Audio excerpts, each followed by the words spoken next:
Hi, welcome or welcome back to my channel. My name is Mitsuko, so thank you so much for watching this video.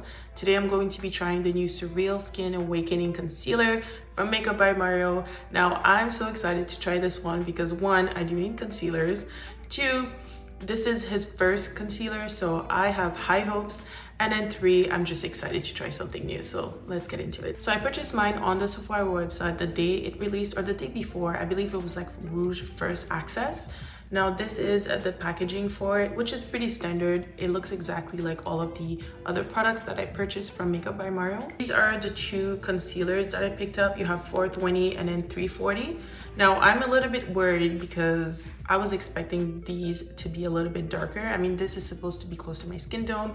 Then again, it's still in the bottle, so when I take it out, we'll see what it actually looks like. I was going for something that's a little bit closer and then another one to highlight. I was having a hard time figuring out which shade was going to work for me because I mean, with concealers, it can be hard sometimes, okay? So I did struggle a little bit. Now there's only 22 shades, but the struggle was real, okay? Now in order for me to pick these shades, I was one, looking at the description and then also looking at the models just for reference, just to see who I could match closest to. Looking at the information on the Sephora website, but also on the Makeup by Mario website, because Sephora doesn't have all of the information. So this concealer comes in 22 shades, so you have light, medium, medium dark, and then you have dark, and then you get a total of 5.8 mil. This retails for $40 Canadian and then 29 USD.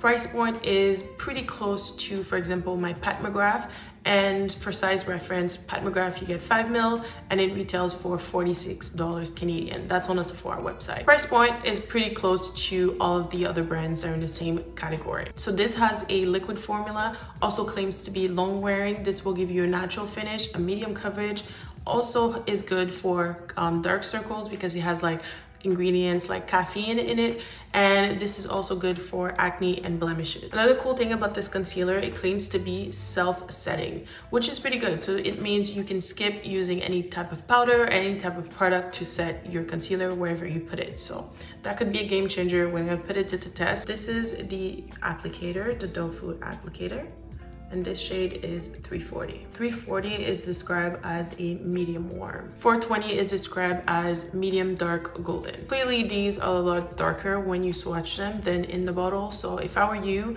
look at the information online with the description, look at the models. Don't look at the bottles because you'll be deceived. Most of my face is pretty much done. Did eyes, brows, I have a little bit of contour and foundation. Going to start with 420 just to see, because I also like to layer my concealer, but I want to see how this one looks like on its own. Going to blend that with the Hourglass concealer brush.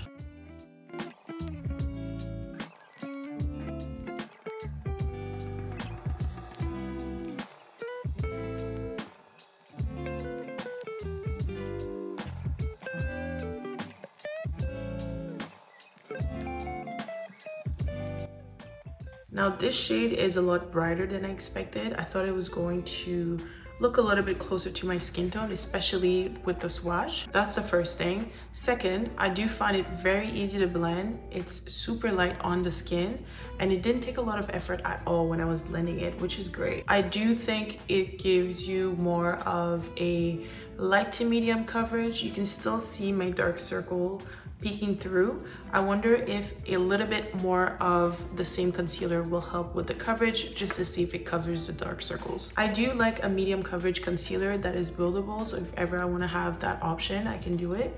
But with this one, 2 layers is good enough. And I can see why it's self-setting. Usually concealers, whenever I apply them, I feel like the finish is a lot more, I don't want to say this one isn't hydrating, but it looks glowy. It looks thicker as well. This one is very light and I can see why it would be self-setting. Going to use 340 like I typically do with all my concealers, just a dot.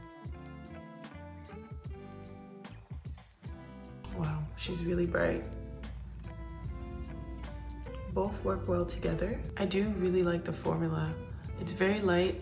It gives me a nice coverage and it looks beautiful. Going to do the same thing on the other side, but this time I'll use a sponge. I just want to see how it blends with different tools, because typically that's what I use. I'll use a sponge, a puff, or a brush. So I just want something that's going to work for my routine, whatever it is the day I decide to put on this concealer. So this is the one layer. Now I'm going to put the other shade.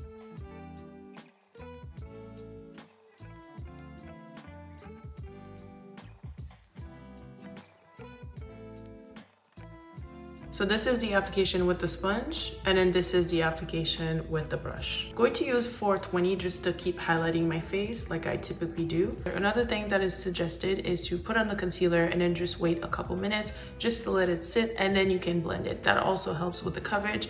But for me, I feel like this is enough coverage. It's also really light, so I don't want this to be brighter on my face. Now, if I had a shade that was closer to my skin tone, I would do that, but the two together are already really light. I just don't want it to be super bright, especially if I'm using a setting powder that is also brightening. It will be way too bright for me. Just using a sponge for the outer part.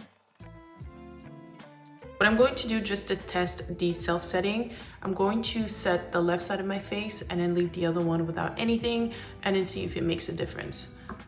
So I'm using my Charlotte Tilbury setting powder. This one is in a shade medium 2. Okay, I'm going to do my nose because it's kind of hard to do half of it. Same thing with my T-zone, let's be honest. I can't do all of it.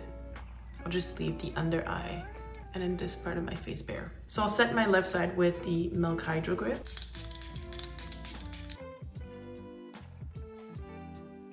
My face is all done, and I want to talk about the difference between the two sides and also share with you my final thoughts. Now, when it comes to the overall look, I did put the same amount of concealer on both sides, basically all over my face.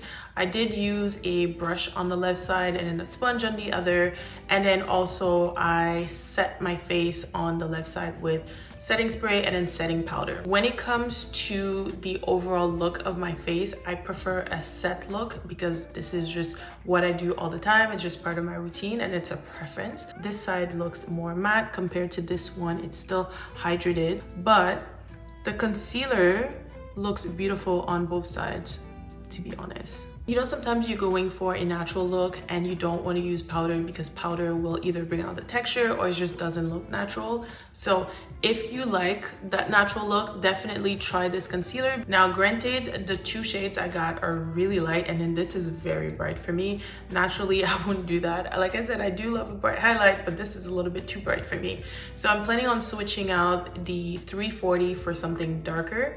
And also it makes me wonder because the 420 is described as a medium dark and I was expecting it to be darker. It's really bright. I'm hoping I can find something that will be closer to my skin tone in the darker, deeper side. Now, this claims to lift, blur, and brighten. I feel like it does lift and brighten, but in my opinion, I don't think this blurred my skin. The setting powder definitely did that for me on the left side, but if you look at the right side, it does nothing for me. I love the coverage because it is truly a medium. It is buildable, and I love that the two shades layered together work well, and the finish is super nice on my skin. Definitely natural. When it comes to the application, I prefer using a brush just because it blended so well and it looks amazing on this side. Now, when it comes to the sponge, it's not so bad, but I just prefer using a brush with this concealer for sure. The one thing I truly like about this concealer is the formula. It doesn't settle into my fine lines and I don't feel the need to automatically set it. So the technology is clearly working for me. It looks beautiful on my skin and I feel like I could spend a day like this. So that's everything for today. Thank you so much for watching my video. Don't forget to let me know what you think down below, and then I'll see you next time.